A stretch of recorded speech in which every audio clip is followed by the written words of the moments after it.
Moving on the concept, our film is a thriller short that centers on the theme of unseen danger.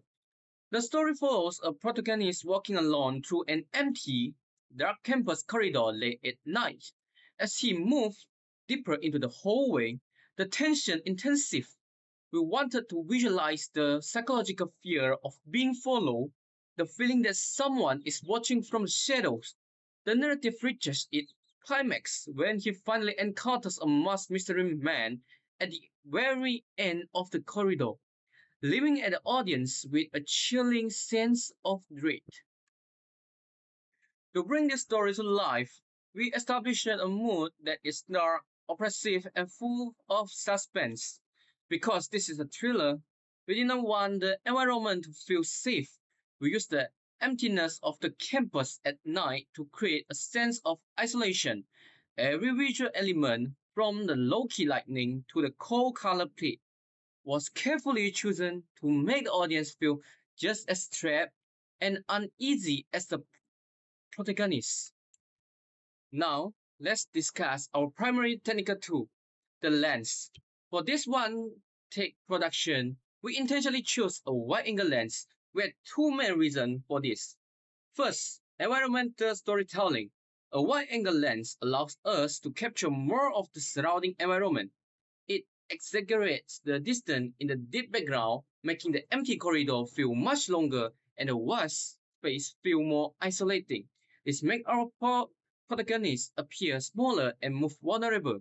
Second, practical stability. Since this is a continuous tracking shot, a wide-angle lens provides much better natural stability.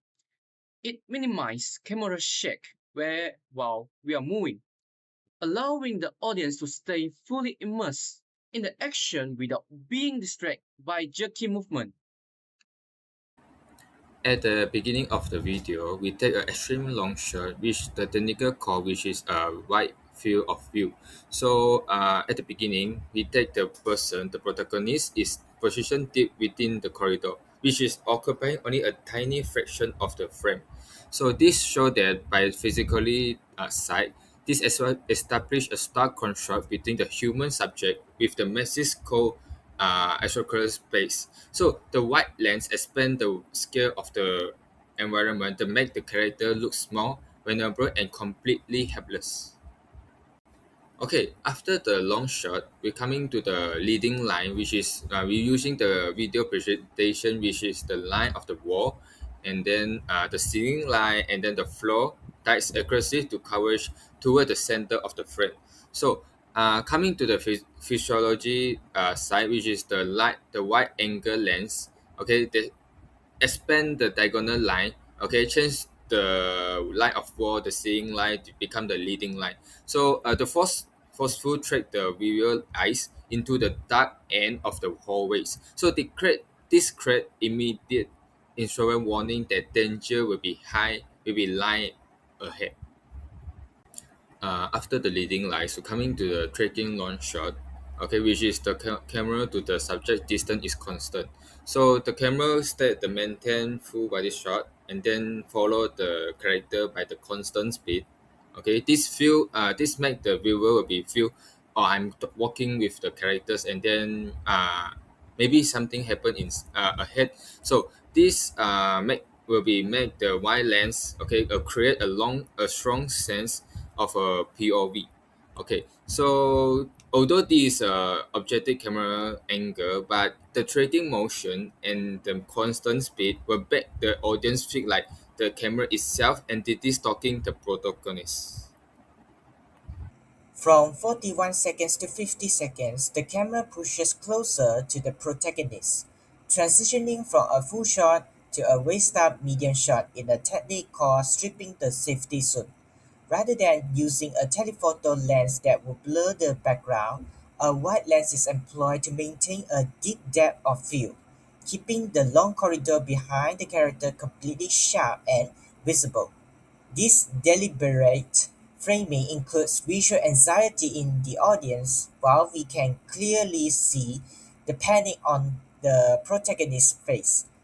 We are simultaneously forced to anxiously scan the crypts, well-defined shadows behind him for potential threats. From 51 seconds to 1 minute, we transition into a close-up known as the magnifying glass of fear. As the protagonist stops and begins to look back, the camera moves extremely close to his face, leveraging minimum focus distance optimization.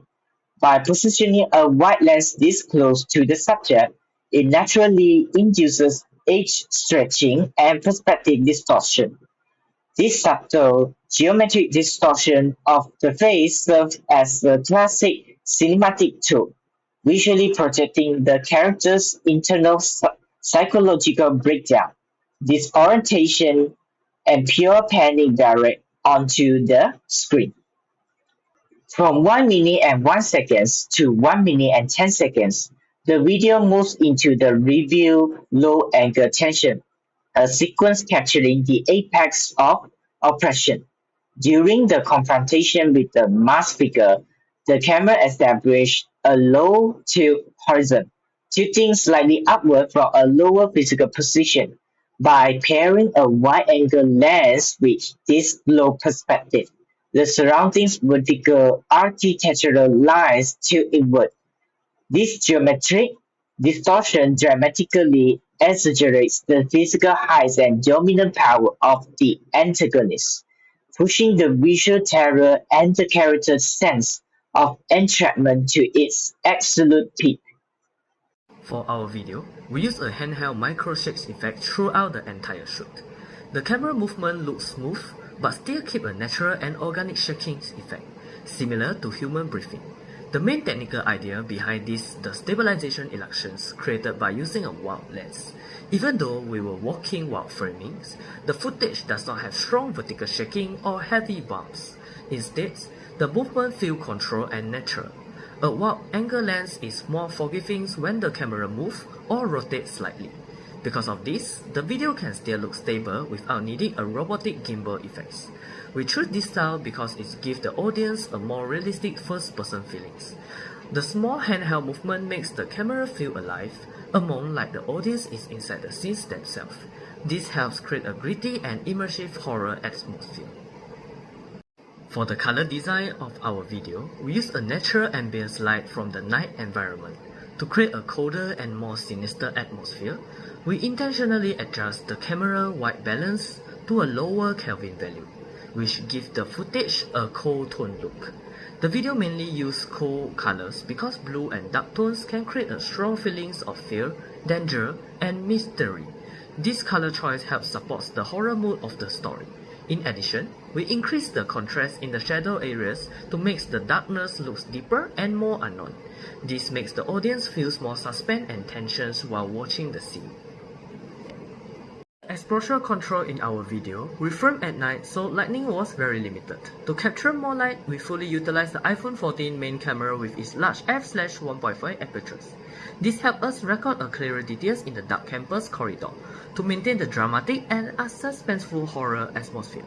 We did not rely on full automatic exposures. Instead, we manually locked the focus and adjust the exposure using the histogram and EV slider in the manual camera applications. We intentionally create a low-key lighting environment where the scene is darker and more cinematic. This setup allows us to preserve details in the shadows without creating too much digital noise, while also preventing the corridor's lights from becoming overexposed. As a result, the final video achieved a balanced half light, half dark cinematic contrast that shrinks the suspenseful moods of the scene.